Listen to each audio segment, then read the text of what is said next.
person lies inside an fMRI scanner at the University of Texas, headphones playing stories from the Moth Radio Hour.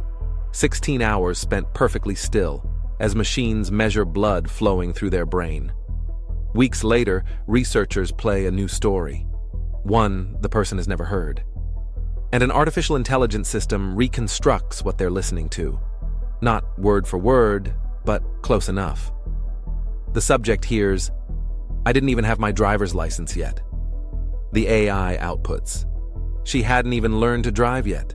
For the first time in history, machines are peering directly into the human mind, not through surgery, not through implants, just by watching patterns of blood flow. And here's the question nobody wants to ask out loud. What happens when your thoughts are no longer private? Stay with me, because this story is stranger and darker than you think. It doesn't read words, it reads patterns. When you hear a sentence, your brain lights up in complex ways. Blood flows to specific regions, language centers, memory networks, visual cortex. Those patterns are unique to what you're hearing or imagining. Functional magnetic resonance imaging, fMRI, captures those patterns as snapshots of blood oxygen levels across the brain. For decades, scientists could only tell where activity occurred. Now, they can tell what it means.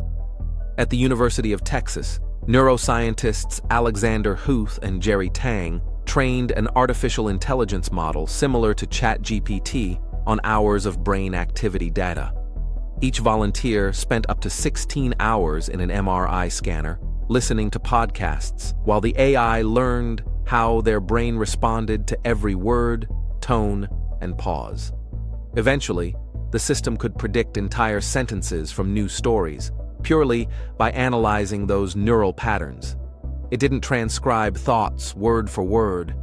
It decoded meaning, the gist, the intent. As Huth put it, for a non-invasive method, this is a real leap forward.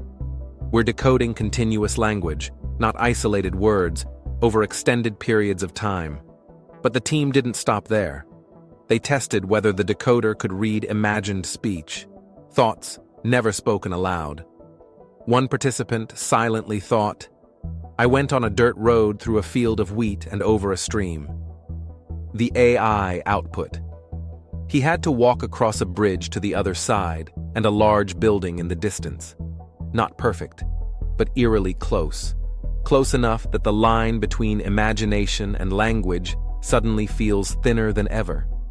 While Texas focused on language, researchers in Japan were chasing something even stranger. They wanted to see thoughts. At Osaka University, scientists combined fMRI scans with stable diffusion, the same image generation engine that powers text-to-image AI. Volunteers looked at thousands of images inside an MRI scanner. The system learned which neural signatures matched which visuals. Later, when a subject saw, or even just imagined, a picture, the model recreated it from scratch. A dog, a building, a plane in the sky. Not a vague outline, a full-color reconstruction of what the person was actually seeing. Early results looked abstract. Now they're disturbingly accurate. If you look at a photograph of an airplane against a blue sky, the AI can reproduce almost the same image, purely from brain data. "I don't think we're mind-reading," said Shaylee Jane, a computational neuroscientist at Texas. "But we are getting better, day by day." The science is real, the research is peer-reviewed, and it's accelerating faster than the ethics keeping up with it. The breakthroughs didn't go unnoticed. Meta, Neuralink, DARPA, and Chinese state labs are now racing to commercialize mind-decoding systems. Meta wants to build AR headsets that read neural signals directly. Neuralink is implanting chips that promise telepathic communication between brains and computers.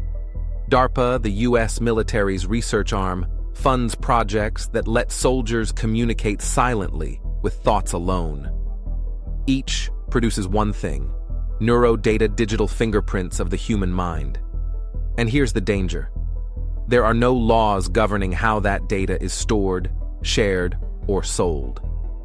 As Tang warned, it's important not to think things will stay this way forever. Technology improves, and that could change whether decoders require cooperation. Your brain activity isn't protected by privacy laws. Once it becomes data, it's fair game. And data, as history shows, is always monetized, hacked, and exploited. Imagine what happens when this tech leaves the lab. Courtrooms could use brain decoders to verify testimony. Employers could scan for focus or loyalty.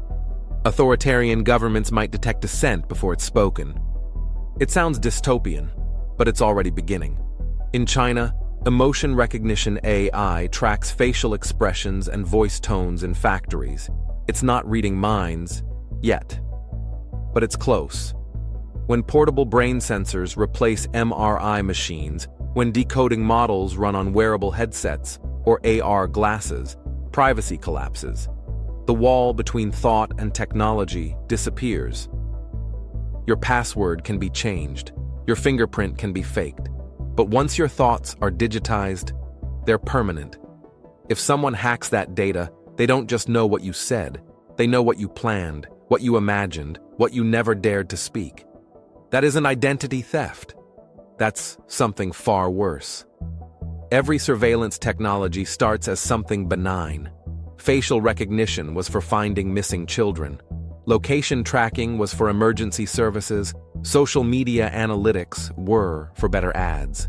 And every one of them was eventually repurposed for control. The scientists behind mind decoding aren't naive. They're already calling for neuroprivacy laws, protections for mental data, before the technology matures. Because once it scales, you won't get your privacy back.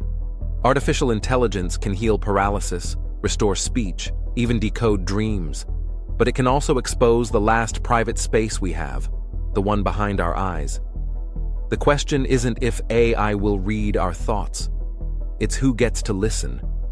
Because whether it's a corporation, a government, or a machine built in our image, the walls of the human mind are coming down.